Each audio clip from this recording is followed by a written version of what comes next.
یہ بندر ہیں سارے اکٹھے ہوئے ہیں، ان کو یہ پتہ ہی نہیں کہ پٹرول کیسے مہنگا ہو گیا، ان کو یہ پتہ ہی نہیں کہ لائسنس جیلی کیا ہوتا ہے۔ اور بہت سارے سیاستدان تو ایسے ہیں جن کے ایک ٹبر بچے ادھر ہوتے ہیں، ایک ٹبر ادھر ہوتا ہے۔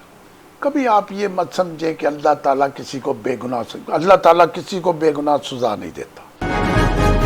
بسم اللہ الرحمن الرحیم۔ السلام علیکم ناظرین، آپ دیکھ رہے ہیں پروگرام فیض عام اور میں ہوں آپ کا میزبان سید ثاقب حسین شاہ۔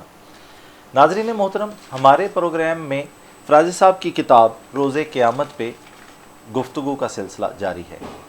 فرازی صاحب اپنی کتاب میں 17واں دن میں لکھتے ہیں، لوگوں کے ووٹ لے کر اسمبلیوں میں جانے والے ووٹروں کو حیوان تصور کرتے ہیں اور اسمبلیوں میں جا کر اپنی عوام کو بھول جاتے ہیں۔ جب ووٹ لینے کا وقت آتا ہے تو سب کے بھائی بن جاتے ہیں۔ اب اللہ ان کا غرور فنا کرے، آج ہر انسان کا باطن باہر آ رہا تھا، آج یہ لوگ سچے دل سے ملاقات کر رہے تھے، آج شخص کے چہرے پہ سچائی تھی۔ فرازی صاحب نے 8 سال پہلے اپنی اس کتاب میں ایسے حقائق لکھے کہ جب انسان ان کو پڑھتا ہے تو اس کا دل دہل جاتا ہے۔ فرازی صاحب ہمارے ساتھ اسٹوڈیو میں موجود ہیں، ان سے بات کرتے ہیں۔ السلام علیکم فرازی صاحب۔ جی وعلیکم السلام۔ فرازی صاحب، آپ نے اپنی اس کتاب میں سیاست کے زوال پہ بات کی ہے۔ آپ کیا کہتے ہیں کہ سیاست کا زوال کیوں ہے، اس کی وجہ کیا ہے، سیاست دانوں کو کس طرح کا ہونا چاہیے؟ کیا آج کے سیاست دان اس معیار پہ پورے اترتے ہیں جو معیار سیاست کا ہونا چاہیے؟ اصل میں شاہ صاحب بات یہ ہے، سیاست بھی ایک طبقہ ہے۔ آج کل ڈاکٹروں پہ زوال ہے نا، جی ہے نا، کتنے ڈاکٹر مر گئے کرونا میں، استغفر اللہ۔ ٹھیک ہے نا جی، کتنے تاجر مر گئے، کتنے بڑے بڑے لوگ مر گئے، کتنی عوام مر گئی۔ تو سیاستدان بھی انسان کے بچے ہیں، ان پر بھی زوال اسی طرح ہے اس کتاب میں جیسے دوسرے اداروں میں ہے، جیسے دوسرے محکموں میں ہے۔ تو لہٰذا جن کے جرائم زیادہ ہوں گے ان پہ سزا بھی زیادہ ہوگی۔ استغفر اللہ۔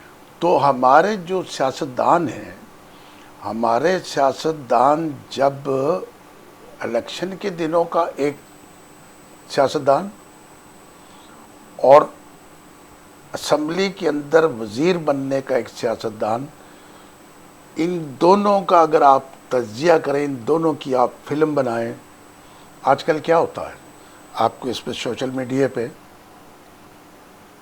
ایک ویڈیو آتی ہے جس میں اسد عمر صاحب کہتے ہیں کہ پیٹرول 40 روپے لیٹر ہونا چاہیے، ٹھیک ہے جی، اور پیٹرول جب مہنگا ہوتا ہے تو حکمران کرپٹ ہوتے ہیں۔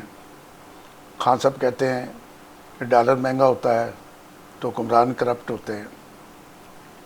ایک یہ ان کا پورشن ہے۔ ایک وہ پورشن ہے جب یہ خود اس منصب پہ بیٹھے ہیں، ٹھیک ہے جی۔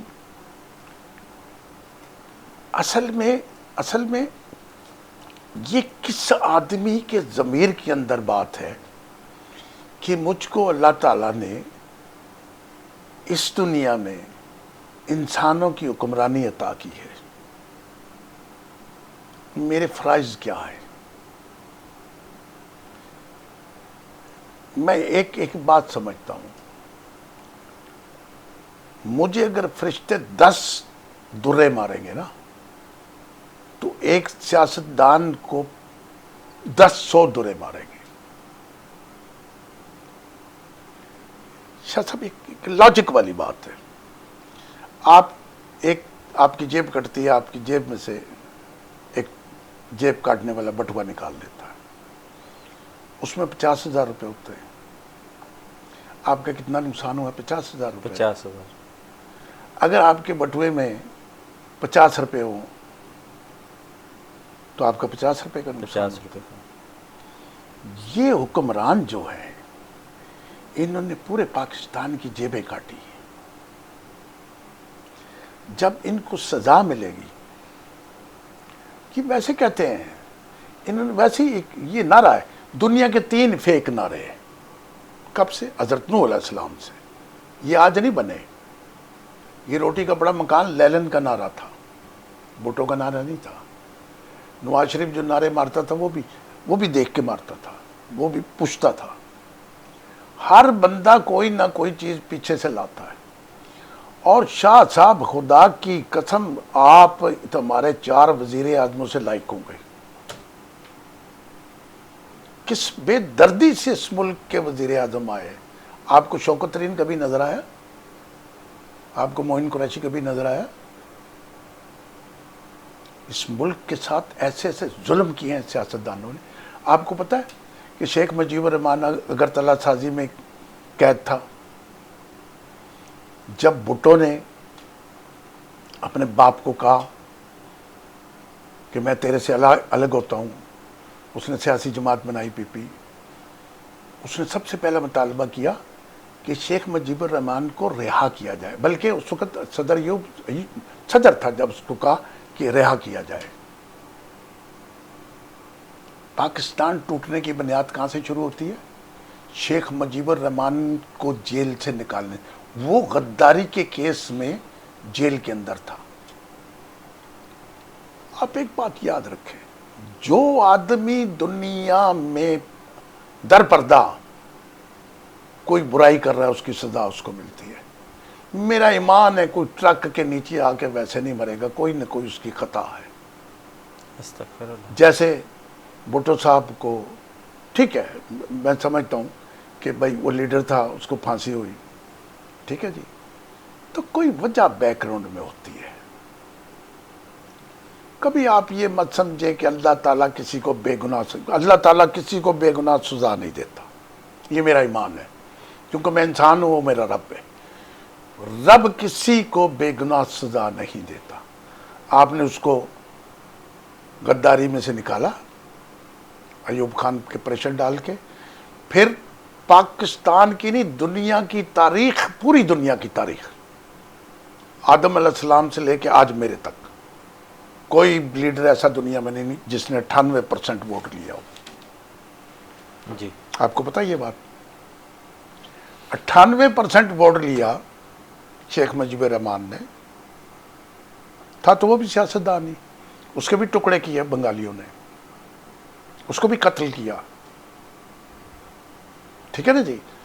لیکن 98% ووٹ لینے والے نے جب یہ کہا کہ پاکستان کا وزیر اعظم میں ہوں گا، بھٹو نہیں ہوگا، اس نے کہا نہیں ادھر تم ادھر ہم. یہ اقتدار کے لیے کچھ بھی کر جائیں گے. یہ اقتدار کے لیے ہٹلر کیا کہتا تھا؟ کبھی مار دو، پیروں کو نیچے دے کے قتل کر دو، جتنے بچیں گے ان پہ حکمرانی کرو. حکمران کی سوچ یہ ہوتی ہے کہ اس جگہ پہ 1,00,000 بندہ رہ جاتا ہے، 20,000 قتل کر دو، 80,000 پہ ہم حکمرانی کر لیں گے. کہاں نہیں غلطیاں کی. الطاف حسین کے معاملے میں تھوڑی غلطیاں کی پاکستان نے. کتنے بڑے ہم چودھری بنتے ہیں، اس کو وہاں سے پکڑ کے لائے. آپ واحد لیڈر ہے جو ہندوستان اور ہر جگہ بیٹھ کے پاکستان کی فوج کی برائیاں کرتا تھا. حالانکہ پاکستان کی فوج ہی ایک ایسا ادارہ ہے جس کے اندر ڈسپلن ہے. میری فیملی کے لوگ ہیں، اس سے زیادہ ڈسپلن کسی ادارے میں نہیں ہے. اور جتنے ڈکٹیٹر آئے ہیں وہ اپنے ڈسپلن کی وجہ سے ہی پاکستان کو چلاتے رہے اچھے طریقے سے. لیکن اقتدار چھوڑنا بڑا مشکل کام ہے.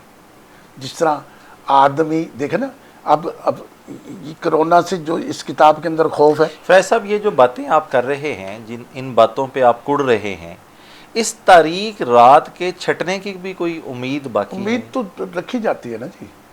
کیوں آپ آج جو پلاٹ آپ سمجھتے ہیں کہ کوئی نہ کوئی آج جو آپ نے پلاٹ لیا ہے اس کے اوپر آپ چاہتے ہیں کہ مکان بناؤں گا، خوبصورت ہوں گے، باغ لگے ہوں گے، یہ ہوں گے، پھل لگے ہوں گے، بڑا اچھا گھر ہوگا. آپ کے پاس گارنٹی تو کوئی نہیں ہے نا جی. دنیا میں کروڑوں اربوں لوگ ہوتے ہیں جو محل بناتے ہیں لیکن رہ نہیں سکتے. تو اس امید پر دنیا قائم ہے کہ شاید اچھا اس کے لیے کرنا کیا پڑے گا، یہ سوچنا پڑے گا، عوام کو یہ سوچنا پڑے گا کہ ہمیں اچھی حکمرانی لانے کے لیے آپ اکڑ جائیں. بھائی میری مرضی ہے، پہلے 5 کروڑ لوگ نے ووٹ نہیں دیا، اب 10 کروڑ نہیں دیں گے، جاؤ. ہم نون لیگ کو کہیں گے چنگا بندہ لے آؤ، ہم پی ٹی آئی کو کہیں گے کہ اچھا بندہ لاؤ، اور بندے کو کوئی ٹیسٹ دو، اس کی ہمیں کچھ سی وی دکھاؤ. یہ کبھی کسی جگہ کلرک بھی رہا ہے، اس نے کبھی پبلک ریلیشن میں کبھی کام بھی کیا ہے. اس کے ہاتھ میں 12 کروڑ لوگ 20-22 کروڑ لوگ دے رہے ہو. یہ کبھی 200 لوگوں پہ حکمرانی اس نے کی ہے؟ بہت خوب، بہت خوب. بھائی آپ اگر پاکستان کے فیصل بینک کے پورے پاکستان کے انچارج ہو جائیں تو آپ نیچے سے گئے نا، آپ کو پتا ہے. مجھے کوئی بندہ پکڑ کے لاہور کا ایڈمنسٹریٹر لگا دے، میری بلا جانے. یہ بندروں کی دنیا نہیں ہے، انسانوں کی دنیا ہے، جہاں بندر حکمران نہیں ہو سکتے. ہمارے ساتھ تو ماضی میں بھی بندروں نے حکمرانی کی ہے. بندر کیا کرتا ہے؟ بندر کو زور سے پتھر مارے وہ آپ کو زور سے پتھر مارے گا. آپ کیلا اٹھا کے کھانا شروع کر دے وہ بھی کھانا شروع کر دے گا. یہ بندر ہیں سارے اکٹھے ہوئے ہیں. ان کو یہ پتہ ہی نہیں ہے. ان کو یہ پتہ ہی نہیں کہ پٹرول کیسے مہنگا ہو گیا. ان کو یہ پتہ ہی نہیں کہ لائسنس جیلی کیا ہوتا ہے. اور ماضی میں بھی سب یعنی جو کچھ بھی نقصان ہوا ہے میرا آپ کا ہوا ہے. سیاستدان کو تو کوئی نقصان نہیں ہوا. سیاستدان تو مطلب پاکستان کے یا چھوٹے ملکوں کے سیاستدان جو ہوتے ہیں ان کے پاس اتنا اثاثہ ہو جاتا ہے، یہ جب بھی دیکھتے ہیں اپنا بستر اٹھایا، دکان اٹھائی. بستر تو ان کا وہاں بھی ہوتا ہے، بستر وہاں پہ بھی ہوتے ہیں، وہاں بھی ہوتے ہیں، یہ چلے جاتے ہیں. اور بہت سارے سیاستدان تو ایسے ہیں جن کے ایک ٹبر بچے ادھر ہوتے ہیں، ایک ٹبر ادھر ہوتا ہے. اور یہ جو کامے ہیں نا، کامے یہ ٹی وی والے نہیں بات کلیئر کرتے. کاما ویزا ہوتا ہے، اور ویزا بغیر کسی کمپنی کی ملازمت کے نہیں ملتا. 10 دن کا بھی دبئی میں. یہ جو آپ کو 2 ماہ کا ویزا ملتا ہے نا، یہ کسی کمپنی کوئی کمپنی ایشو کرتی ہے. کمپنی اپنی طرف سے ایشو کرتی ہے. اور یہ جو پکے کامے پاس رکھتے ہیں یہ اس لیے رکھتے ہیں، مطلب زرداری ہو گیا، کچھ ہو گیا، نواز شریف ہو گئے، اس لیے رکھتے ہیں کہ کسی وقت رات کو 12 بجے ہمیں جانا پڑ جائے. اصل بات اب یہ بڑی مشکل کہانی ہے. اصل بات یہ کہ اگر آپ چاہتے ہیں کہ اس ملک میں صرف نفرت کا راج ہو، خدا کے لیے اس میڈیا پر پابندی لگائیں. آپ ہارٹ کے ڈاکٹر ہو نا، روز شام کو بیٹھ کے ٹی وی پہ یہ کہیں کہ جب ہارٹ اٹیک ہوتا ہے، پھر سینے میں درد ہوتا ہے، اس بازو میں درد ہوتا ہے، یوں ہوتا ہے، متلی آتی ہے فلانی، تو ہر بندہ گھر میں بیٹھا کہتا ہوگا یار مجھے متلی آ رہی ہے، مجھے کچھ گڑبڑ ہو رہی ہے. ٹھیک ہے نا؟ روز آپ کو رپیٹ جو کرتے ہیں، وہ روز آپ کو یہ رپیٹ کرتے ہیں سیاستدان. اور جس طریقے سے گالیاں دیتے ہیں، ان کو خدا کے لیے ان کو غرق کریں. چلو ٹھیک ہے، وہ جو ہمارے کامیڈی پروگرام چلتے ہیں گو ان کا معیار کوئی نہیں ہے. اب کیا ہے؟ اب کیا سارے پاکستان کی عورتیں ڈرامہ ہی دیکھتی ہیں. یہ پرسوں ہر ہفتے یہ ایک لڑکی بلاتے ہیں مذاکرات والے، اس سے پوچھتے پاکستان کا وزیر اعظم کون ہے، ان کو یہ نہیں پتا وزیر اعظم. اس نے پوچھا پاکستان کا صدر کون ہے، ایک لڑکی کہتے ہیں نواز شریف. کیوں؟ بندہ پاکستان دا ہر بندہ پریشان ہے، بڑھیاں نو پتہ ہی نہیں. بڑھیوں کو سیاست سے کوئی دلچسپی نہیں. اور اگر وہ سیاست سے وہ بھی دلچسپی کریں گے تو پھر گھر میں طوفان ہی ہوگا نا جی. تو خدا کے لیے نفرت کو کم کریں، خدا کے لیے اچھے حکمران چنیں. اور یہ ہم نے چننے ہیں. اگر انہی کے رحم و کرم پہ رہیں گے، میں اب ایک کا نام لے کے نہیں بتا سکتا، میں ایک اتنے بڑے لیڈر کو جانتا ہوں، خدا کی قسم میں اس کے ساتھ کھڑا تھا، اس نے بجلی کا میٹر پیچھے کرایا. آج وہ ہمارا حکمران ہے، جس کی سوچ، جس کی تھنکنگ یہ ہے کہ بجلی چوری کرنی ہے. پاکستان پہ بجلی کا زوال ہے نا، کس چیز کا زوال ہے؟ اور بجلی چوری کرنے کا زوال ہے. بے شک. آپ نے کیوں نہیں پکڑے بجلی چوری کر؟ آپ کہتے تھے میں آؤں گا سارے چور پکڑ لوں گا. 40% بجلی کے پی کے میں چوری ہوتی ہے. اور کل کے پی کے کا ایک وزیر کہہ رہا ہے، غالباً نشریات کا وزیر ہے،